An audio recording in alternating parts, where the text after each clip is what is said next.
Assalamualaikum warahmatullahi wabarakatuh. Halo para pecinta sinetron.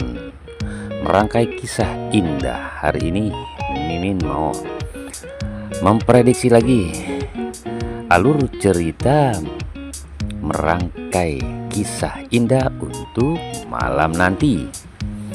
Guys, semalam kita sudah melihat bagaimana raut wajah Sandra yang begitu tegang saat melihat Kenzo dan juga Mutiara yang sedang berada di taman rumah sakit.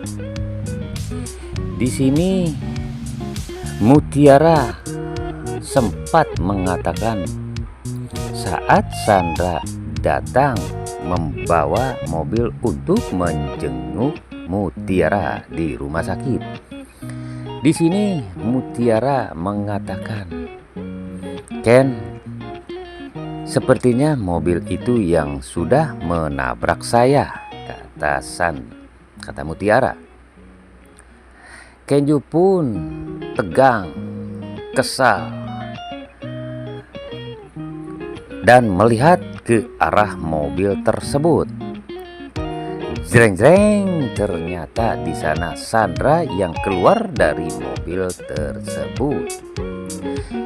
Dalam hati Kenjo di sini mengatakan, benar dugaan saya bahwasanya di dashcam memori dari Sandra tersebut benar mobil ini yang sudah menabrak Mutiara.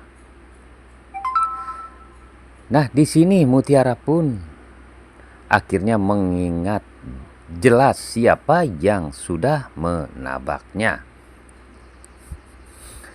Mutiara langsung mengatakan dengan sejelas-jelasnya kepada Sandra bahwa kenapa kamu tega menabrak saya, kata Mutiara. Saat Mutiara mengatakan kata kalimat tersebut, Sandra pun langsung panik.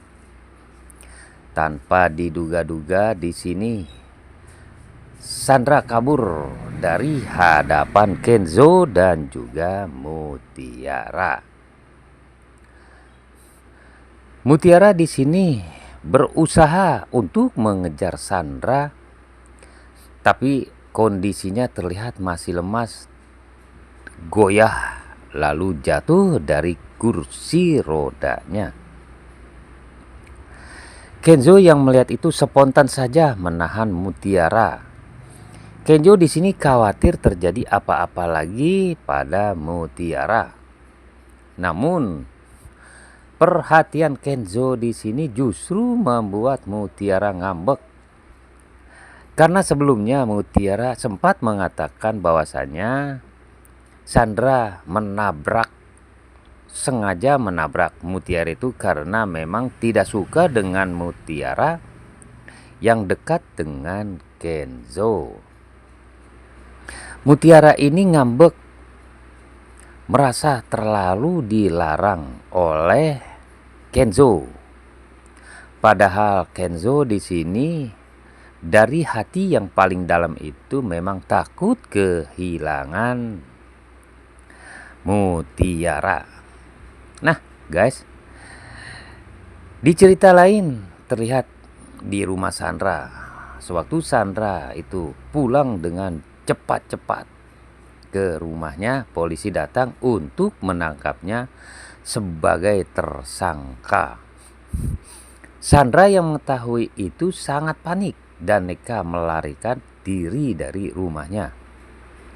Lalu ia membuka jendela lantai 2-nya dan mengambil beberapa kain disambung menjadi satu untuk dijadikan tali darurat agar Sandra ini bisa turun ke bawah.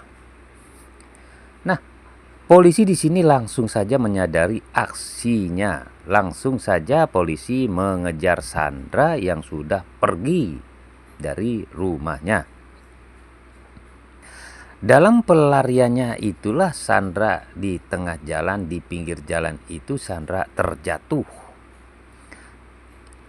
Terlihat juga di sini Sewaktu Sandra terjatuh, seorang mengulurkan tangan untuk membantunya berdiri. Namun alangkah kagetnya Sandra saat mengetahui orang yang membantunya itulah justru polisi lalu lintas. Memang Sandra ini trauma dengan polisi karena memang dirinya itu akan ditangkap ya guys. Nah, di alur cerita rumah sakit, kita melihat Mutiara yang berada di ruang rawat inap tersebut. Saat itu Mutiara mau turun dari belangkar rumah sakit itu dan coba untuk berdiri, namun tubuhnya masih limbung dan hampir terjatuh. Beruntung di sini Pak Aditya masuk tepat waktu dan melihat Mutiara tersebut, dan langsung saja Pak Aditya itu menahan tubuh Mutiara. Ia menceritakan bagaimana Kenzo berjuang mati-matian menjaga Mutiara selama ia kritis di rumah sakit, kata Aditya kepada Mutiara. Cerita inilah yang membuat hati Mutiara hangat, senang, dan juga bergembira. Nah guys, saat Mutiara dan juga Kenzo berada di taman rumah sakit, itulah Mutiara menanyakan hal itu langsung kepada Kenzo tanpa banyak kata. Lalu di sini terlihat Kenzo tersenyum dan Mutiara pun demikian. Keduanya saling mengulurkan kelingking dan menautkan jari kecilnya. Inilah tanda berarti besar perjanjian mereka berdua untuk tidak saling meninggalkan satu sama lainnya, alias cinta Kenzo bersemi kembali. Nah guys, itulah alur cerita yang Mimin sampaikan untuk nanti malam. Namun jangan lupa ya guys, di subscribe, like, share, dan juga komen cerita-cerita Mimin tersebut. Dukung terus channel Mimin ini agar channel Mimin ini berkembang dan selalu memberikan alur cerita selanjutnya.